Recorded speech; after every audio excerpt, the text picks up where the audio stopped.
Hey, super scientists. We're looking in your molecular biology lab notebook and we're looking at MB4. So, we're going to be taking a look at health and digestion. And we're starting out with nutrition.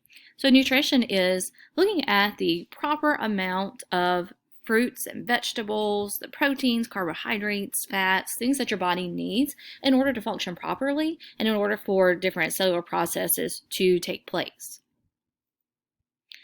Food is one thing that is very important to us. It provides the glucose that your body needs in order to generate energy. So that glucose is going to come specifically from plants and other autotrophs.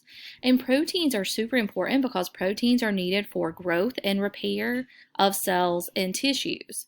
So proteins are very important to our bodies in order to help us with repair and growth. So why is a healthy diet important? Because a healthy diet is going to provide what your body needs for growth. Remember proteins we just looked at. So for your body to grow and to have the energy that you need in order for all of your cellular processes to take place. That can be, that energy is going to be needed for digestion and metabolism, generating heat for your body or cooling your body off. So that energy is going to be very important for you to accomplish all the tasks that you need to do every day. Carbohydrates. The two categories of carbohydrates are going to be sugars and starches, and they're going to provide a lot of energy over the long term. One thing that is going to be able to give you a quick amount of energy would be fruits, for example. So carbohydrates, again, sugars and starches, and those are going to be different types of foods like pasta, bread, potatoes, basically everything that you see in this image. Carbohydrates can also be stored in the body as fats. So if the carbohydrates are not used, then they will be stored in your body, and that can cause weight gain. So there are different types of carbohydrates that are considered good versus bad carbohydrates. So very sugary things are going to be considered bad. So it's not good to have a lot of those. Good carbohydrates, like carbohydrates you might find in vegetables and fruits or whole grains, those are going to be better for you. Lipids are also something that can provide energy for you, but they're harder for the body to digest. So, for example, oils, fats, different types of waxes, waxes like on the coating of fruits, for example. So those are things that your body can get energy from, but again, they're hard to digest. So things like avocados, salmon, different types of nuts like almonds, olive oil. So things like that are going to be better for your body than a lot of sugary types of foods. So having a lot of fats and lipids in your diet can contribute to problems with digestion and respiration if you have a lot of them. So it's important to limit those amounts of foods. Fats can contribute to obesity if you consume a lot of foods that are high in fats and sugar. So just keep in mind that it is better to have unsaturated fats than saturated fats. Having too many fats in the diet can affect your health in a negative way. So it can cause clogging of arteries and blood vessels, which will then reduce the amount of oxygen and can raise your blood pressure. Saturated fats are going to be the most harmful type of fat for the body, which is why it's better to have unsaturated fats.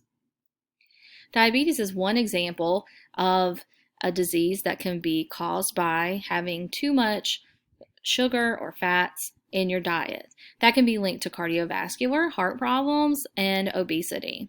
And a symptom of having diabetes is having too much glucose, too much sugar in the blood. So this is specifically talking about type 2 diabetes. Type 2 diabetes is something that is linked to a type of diet that is high in sugar and fats and a lack of exercise. So it's important to have a well-balanced diet. This diagram just shows that type 1 diabetes is something that is a little bit different. A lot of people that have diabetes are born with type 1 diabetes, which means their body isn't able to process the sugar effectively, or they may not produce the insulin that they need in order to do so. So that's a little bit different. Proteins. Proteins can come from different types of foods like beans, eggs, nuts like almonds, fish, meat. So a lot of different foods will provide protein for us. And proteins, as we've talked about, are important for cell growth and the repair of tissue. Proteins are made of amino acids. Amino acids are the building blocks of proteins. And proteins that are red meat based are going to be harder for your body to digest, and they're not going to be as good for you. Whereas something like poultry, which would be chicken or turkey, fish, those are really healthy types of proteins. They're going to be really good for the body. People that are vegetarians who choose not to eat meats are going to need proteins as well. So it's important that people that are vegetarians, that focus on eating vegetables, make sure that you consume beans, nuts, and eggs in addition to the vegetables so that you have enough proteins. Fiber is something else that is important to your body. So fiber is going to be the parts of plants that basically your body can't digest, like corn, for example. Fiber is also in a lot of cereals and breads. You may see packaging that says it has whole grains, for example. So fiber is important to helping your digestive system to be regular. So a diet high in fiber is going to be better for you. Exercise is also, of course, very important. So it's important to get your body moving, to get your heart rate up, to make sure that your body is staying healthy. So having exercise is going to increase digestion and respiration, and it can cause deeper breathing that is going to strengthen the muscles like our hearts and lungs. Running is going to be one type of activity that can help to generate or help your body to have an increased supply of oxygen that's necessary for digestion and respiration.